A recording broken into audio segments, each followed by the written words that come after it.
Hello everyone, आज का जो हमारा क्लास है वो है संस्कृत व्याकरण क्लास 10th का। और जो हमारा चैप्टर चल रहा है वो है प्रत्यय चैप्टर। ये एग्जाम व्यू से बहुत ज्यादा इंपॉर्टेंट है। तो इसमें मेरा जो है 2 पार्ट हो चुका है प्रत्यय का। आज है यानी कि आज भी प्रत्यय का पार्ट है, जिसमें टॉपिक चल रहा है हमारा कृदंत प्रत्यय। कृदंत प्रत्यय किसको बोलते हैं? जो क्रिया के बाद लगने वाला प्रत्यय होता है उसको कौन सा प्रत्यय बोलते हैं? कृदंत प्रत्यय। तो आज ये कृदंत प्रत्यय खत्म हो जाएगा कि मतलब कि कौन कौन सा है। और हाँ, आज का जो टॉपिक चल रहा है वो बहुत ज्यादा इंपॉर्टेंट है। इसे 1-2 क्वेश्चन PYQ में आया गया है, यानी कि जो हमारा पिछले सालों में पूछा गया क्वेश्चन है, इसे 1-2 देखा गया है। तो देखो समझते हैं कि इसके बारे में कौन कौन सा प्रत्यय है।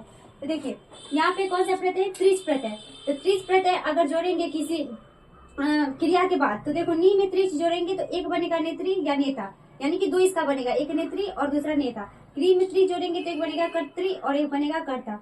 गा में त्रिज जोड़ेंगे तो एक बनेगा दात्री, दूसरा बनेगा दाता। और श्रु में त्रिज जोड़ेंगे तो श्रोत्री और श्रोता। तो आप लोग से क्वेश्चन कैसे पूछा जाए, इससे 2 क्लास जो लिए उसमें तो बता ही दिए किस तरह से क्वेश्चन पूछा जाता है। आज भी बता देते किस तरह से पूछा। अगर पूछा जाएगा तुम लोगों से नेत्री में कौन सा प्रत्यय है, तो क्या आंसर होगा? त्रिज। अब इसे याद कैसे करेंगे? तो देखो सब में ट्रिक बताए थे कत का त करके। इसमें देखो त्रिज, त्रि आ रहा है तो लास्ट वाला जितना देखो सब में क्या आ रहा है? त्रि या था, त्रि या था, क्या आ रहा है? त्रि या था। तो त्रिज से क्या याद करेंगे? त्रि त्रि त्रि करके याद कर सकते हैं कि त्रिज प्रत्यय होगा तो लास्ट में जो शब्द बनेगा वो त्रिज त्रि वाला आएगा। या त्रि शब्द दिया रहेगा तो इससे हम अनुमान लगा सकते हैं, मतलब कि इससे थोड़ा सा याद करके कर सकते हैं कि त्रि से हमारा कौन सा प्रत्यय हो जाएगा? त्रिज। क्या हो जाएगा? त्रिज। ये मतलब रिलेट करके हम याद कर सकते हैं। इस तरह से मतलब ये कोई बुक में नियम नहीं दिया गया है कि इस तरह से याद करना है। हम मतलब कि जब एग्जाम हम दिए थे 10th का, तब हम इसी तरह से याद किए थे संस्कृत में कि याद कैसे करना रिलेट करके। तो इसमें इसी तरह से याद करेंगे। त्रिज से त्रि आ रहा है या ता, त्रि ता, त्रि ता, इस तरह से करके याद करेंगे। अगर पूछा जाएगा तुम लोग से कि कत्री में कौन सा प्रत्यय है, तो त्रिज प्रत्यय होगा। क्या कौन सा प्रत्यय होगा? त्रिज। या कर्ता में पूछा जाएगा कि कौन सा प्रत्यय है, तो त्रिज होगा। या पूछ लेंगे कि दाता में कौन सा प्रत्यय है जुड़ा, तो त्रिज। या दात्री में त्रिज। या श्रु में अगर त्रिज जोड़ेंगे तो क्या बनेगा हमारा? श्रोत्री या श्रोता। ये समझ में आया? अब देखो अगला प्रत्यय कितने। कितने में जोड़ेंगे तो क्या होगा? श्रु में कितने जोड़ेंगे तो श्रुति। क्री में कितने जोड़ेंगे तो कृति। ग में कितने जोड़ेंगे तो गति। और दृश्य में कितने जोड़ेंगे तो दृष्टि। इसको कितने पढ़ते हैं? क्या बोलते हैं? कितने। तो देखो क्या आ रहा है? ती। लास्ट कितने में क्या आ रहा है? ती की ती की ती, कितने ती, कितने ती, कितने ती, इस तरह से इसको याद करेंगे। तो कितने में क्या आ रहा है? ती करके आ रहा है। तो लास्ट में देखो जितना भी शब्द बना है हमारा लास्ट में क्या है? ती और विसर्ग। क्या आ रहा है? ती और विसर्ग। देखो हम लोग कहाँ पे थे? यहाँ पे देखो कितने में क्या आ रहा था लास्ट में? ती ती करके आ रहा है। यहाँ पे एक देखो दृश्य में क्या है? दृष्टि, यानी कि ट है, मतलब इसमें थोड़ा सा है तो ही यहाँ पे, लेकिन दृश्य में क्या होता है? दृष्टि। दृश्य मतलब देखना होता है। तो दृष्टि इसमें जब कितने जोड़ेंगे तो ट बन जाएगा। ये एक अखबार जैसा है, तो क्या हो जाएगा यहाँ पे? दृष्टि। तो देखो लास्ट में क्या है? कितने में कितने और ती करके, लास्ट में ती और विसर्ग। इस तरह से याद कर सकते हैं। अगर पूछा जाएगा कि श्रुति में कौन सा प्रत्यय है, तो कितने प्रत्यय। या किसी धातु में, यानी कि जैसे क्री में कितने जोड़ेंगे तो क्या बनेगा? कृति। गम में कितने जोड़ेंगे तो गति। या पूछा जाएगा कि गति में कौन सा प्रत्यय है, तो कितने। या दृष्टि में कौन सा प्रत्यय, कितने प्रत्यय। ये समझ में है? अब देखो अगला प्रत्यय क्या है? अगला है नूल प्रत्यय। क्या है? नूल प्रत्यय। क्री में नूल जोड़ेंगे तो क्या हो जाएगा? कार का। गै में नूल जोड़ेंगे तो गाय का। लिख में नूल जोड़ेंगे तो लेखक का। शिक्ष में जोड़ेंगे तो क्या हो जाएगा? शिक्षा। तो इसमें इस सब में थोड़ा सा रिलेट करके याद करने वाला, इसमें थोड़ा सा मतलब कि अलग है, तो इसको बार बार करोगे लेकिन अलग है, लेकिन इजी है। देखो नूल जोड़ेंगे तो क्या होगा? कार का। गै में जोड़ेंगे तो गाय का। लेकिन लास्ट में एक चीज आ रहा है, तो नूल में इस तरह से याद करना, नूल और लास्ट में क, नूल क, नूल क, यानी कि नूल करके क लिख के इस तरह से याद कर सकते हैं। विसर्ग की लास्ट में क और विसर्ग कॉमन आ रहा है। क्या है? क और विसर्ग कॉमन। तो गै में अगर नूल जोड़ेंगे तो क्या हो जाएगा? गाय का। अगर तुम लोग से पूछा जाएगा कि शिक्षक में कौन सा प्रत्यय है, तो क्या आंसर दोगे? नूल। या पूछा जाएगा कि अगर लिख में नूल प्रत्यय जोड़ेंगे तो कौन सा शब्द बनेगा, तो लेखक का। क्या बनेगा? लेखक का। तो तुम लोग से इस तरह से भी दे सकते, लेखक में एक हलंत वाला दे सकता है, एक विसर्ग वाला देगा, एक का करके यानी कि आकार देगा लेखक का या लेखिका दे सकता है, या इनमें से कोई नहीं। तो क्या हो जाएगा हमारा आंसर? लेखक का, यानी कि क और विसर्ग वाला। तो इतना याद करना। नूल में क्या आएगा? लास्ट में कॉमन क करके आएगा। तो इस तरह से तुम लोग याद कर सकते हो। देखो घाग्य प्रत्यय। घाग्य में क्या है? लव में घाग्य जोड़ेंगे तो क्या हो जाएगा? लाभ। ये है विष। विष मतलब क्या होता है? प्रवेश करना, या मतलब विष है तो प्र शुरू में विसर्ग लगा देंगे तो प्र ये विसर्ग है, और जब धातु विष में लगाएंगे और जब भाग्य प्रत्यय जोड़ेंगे तो ये क्या हो जाएगा? प्रवेश।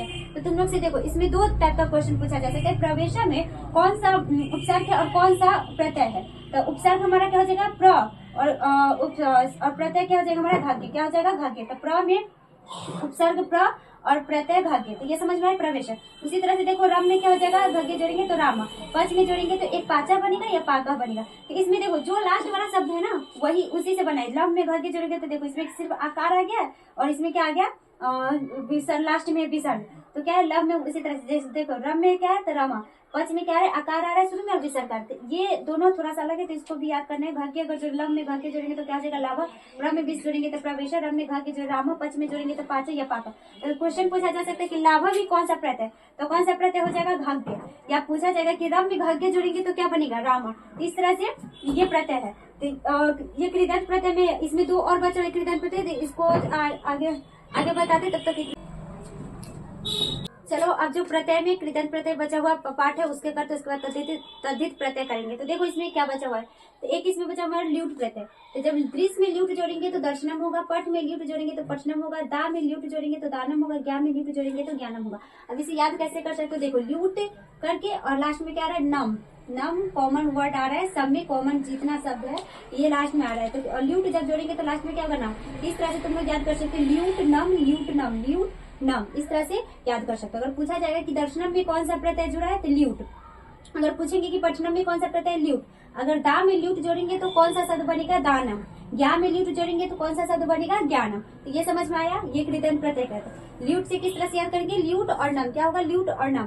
तो दृश में ल्यूट जोड़ेंगे तो दर्शनम, पठ में ल्यूट जोड़ेंगे तो पठनम, और दा में ल्यूट जोड़ेंगे तो दानम, ज्ञा में ल्यूट जोड़ेंगे तो ज्ञानम। ये समझ में आया। अब देखो ये ल्यूट है, अगला देखो नमूल प्रत्यय, नमूल प्रत्यय कौन सा प्रत्यय, नमूल प्रत्यय। तो पा में नमूल जोड़ेंगे तो पायम, दा में नमूल जोड़ेंगे तो दायम, श्रु में नमूल जोड़ेंगे तो श्रावम, भुज में नमूल जोड़ेंगे तो भोजम।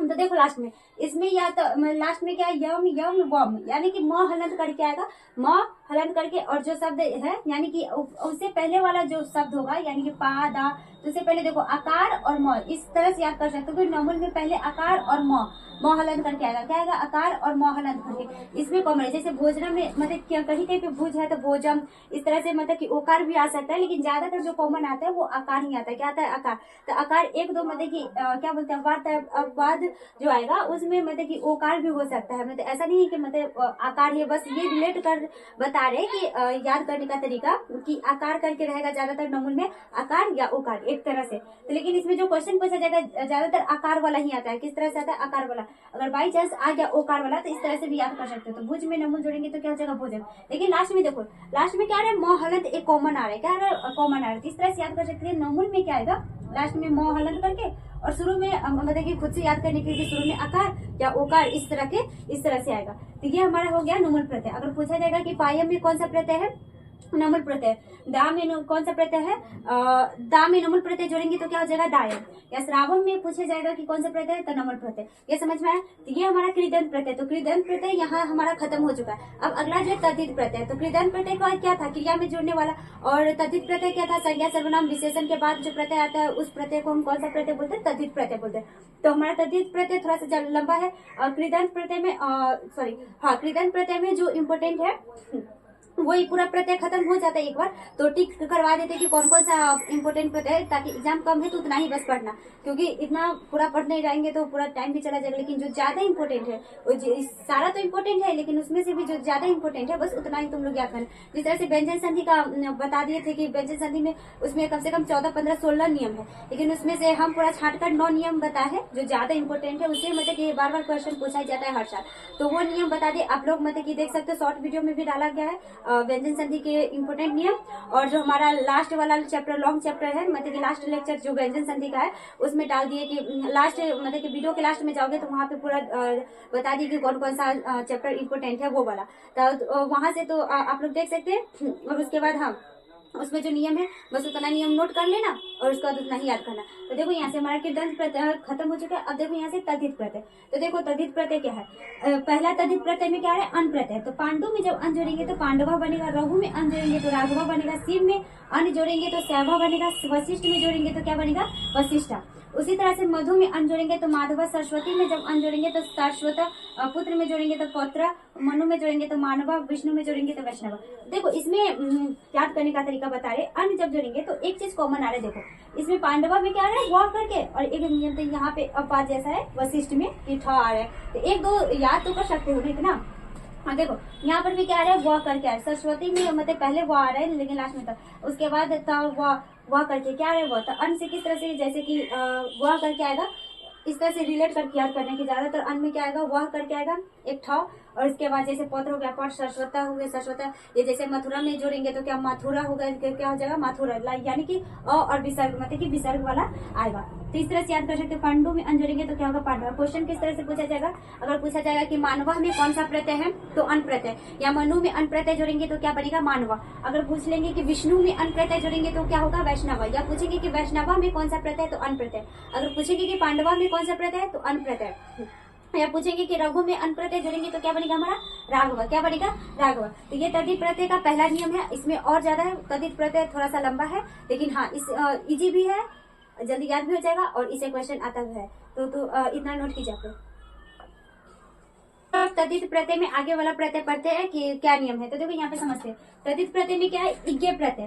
तो दशरथ में जब इज्ञ जोड़ेंगे तो क्या बनेगा दशरथी, द्रोण में जोड़ेंगे इज्ञ तो द्रोणी, सुर में इज्ञ जोड़ेंगे तो सॉरी। तो देखो लास्ट में क्या है हर्षी कार कहते हैं। इज्ञ से क्या याद करेंगे कि हर्षी ई कार आएगा, क्या आएगा हर्षिकार और विसर्ग, क्या आएगा हर्षिकार विसर्ग। अगर पूछा जाएगा तुम लोग से कि द्रोणी में कौन सा प्रत्यय जुड़ा है तो कौन सा होगा इज्ञ, या पूछ लेंगे तुम लोग से कि सूर में इज्ञ प्रत्यय जोड़ेंगे तो क्या बनेगा सॉरी। तो ये समझ में आया सॉरी करके, तो ये क्या हो गया इज्ञ प्रत्यय। अब देखो आगे ढक ठक, ये क्या है ठठेरा ठक, ठक प्रत्यय। तो ठक प्रत्यय तो पुराण में जब ठक जोड़ेंगे तो क्या बनेगा पौराणिका, मास में जब ठक जोड़ेंगे तो मासिका, सप्ताह में ठक जोड़ेंगे तो साप्ताहिका, धर्म में जोड़ेंगे तो धार्मिक, वर्ष में जोड़ेंगे तो वार्षिक। तो देखो ठक से क्या आ रहा है ठक, लास्ट में कह विसर्ग आ रहा है, क्या आ रहा है ठक का विसर्ग एक कॉमन करके। जिसको याद करना है कि जब पूछा जाएगा तुम लोग से क्वेश्चन कि मासिक में कौन सा प्रत्यय है तो ठक प्रत्यय, या पूछ लेंगे तुम लोग से वर्ष में अगर ठक प्रत्यय जोड़ेंगे तो क्या बनेगा हमारे साथ वार्षिक, या सप्ताह में पूछेंगे कि ठक जोड़ेंगे तो क्या बनेगा साप्ताहिक। ये समझ में आया। ये पूछ लेंगे कि धार्मिका में बताओ कौन सा प्रत्यय है तो कौन सा प्रत्यय होगा ठक प्रत्यय। तो ये हमारा हो गया तद्धित प्रत्यय का एक नियम। अगला देखो प्रत्यय ढक, ये है ढक्कन वाला ढ और ये है ठठेरा वाला ढ।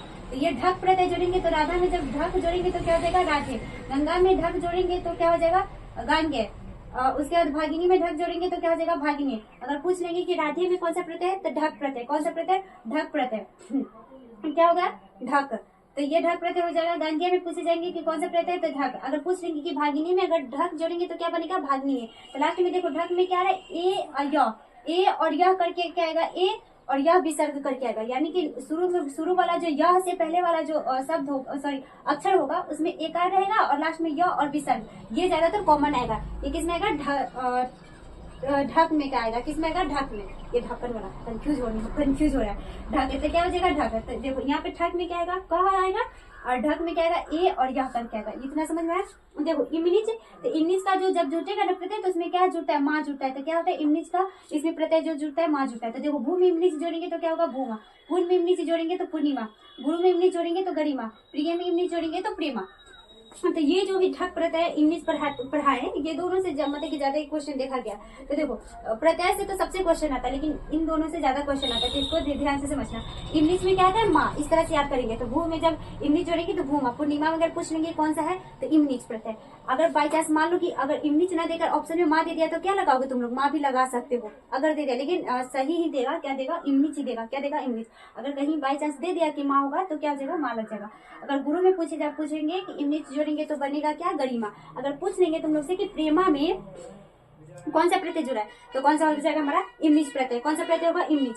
अगर पूछ लिए फिर से कि भूमा में कौन सा प्रत्यय जुड़ा है तो इमनिच। तो ये हमारा तद्धित प्रत्यय है। इसमें और प्रत्यय है तद्धित प्रत्यय में, तो इसको हम नेक्स्ट पार्ट में करते हैं, नेक्स्ट पार्ट में करेंगे, छोटा छोटा बनाएंगे तो तुम लोग को देखने में भी आसानी होगा। तो तद्धित प्रत्यय का एक क्लास और होगा तद्धित प्रत्यय, उसके बाद ये तद्धित प्रत्यय खत्म हो जाएगा मेन पार्ट प्रत्यय वाला, और उसके बाद हमारा स्त्री प्रत्यय चलेगा। जो स्त्री प्रत्यय ज्यादा इंपॉर्टेंट है, उससे बहुत ज्यादा क्वेश्चन आता है तो उसको, लेकिन स्त्री प्रत्यय सबसे ज्यादा इजी है। जो अभी पढ़े इससे पहले वाला जो क्लास ली है उसमें थोड़ा सा हार्ड है। तद्धित प्रत्यय ये भी थोड़ा सा मतलब इसमें ज्यादा याद करने वाला है, और स्त्री प्रत्यय है तो वो ज्यादा इजी है, वो जल्दी याद हो जाएगा। अगर हाँ ध्यान से सुनोगे तब, अगर ध्यान से नहीं सुनोगे तो कितना भी इजी चीज हो याद नहीं होगा। तो ये हमारा तद्धित प्रत्यय। अगला जो इसका होगा नेक्स्ट पार्ट में करेंगे। तुम लोग चैनल पे अगर मतलब कि नए हो तो सब्सक्राइब कर लेना चैनल को। अगर कुछ समझ में नहीं आया तो जो वीडियो है उसके नीचे तुम लोग कमेंट करना कि कहाँ पे समझ में नहीं आया है और क्या दिक्कत हो रहा है, तो वो बताना, हम यहाँ से रिप्लाई देंगे। और उसके बाद हाँ जो क्वेश्चन होगा तो वो हम टेलीग्राम पे डालेंगे, वहाँ से देख लेना। और नहीं तो हम बोर्ड पे ही करवाएंगे, क्योंकि टेलीग्राम पे डालो फिर वहाँ पे मतलब जैसे कि तैसे रहेगा PDF, तुम लोग करोगे या नहीं भी करोगे। तो जो क्वेश्चन होगा टाइम बचेगा तो क्वेश्चन प्रैक्टिस करवा देंगे, जितना व्याकरण का होगा उतना क्वेश्चन प्रैक्टिस करवा देंगे। चलो मिलते हैं नेक्स्ट क्लास में, तब तक के लिए बाय।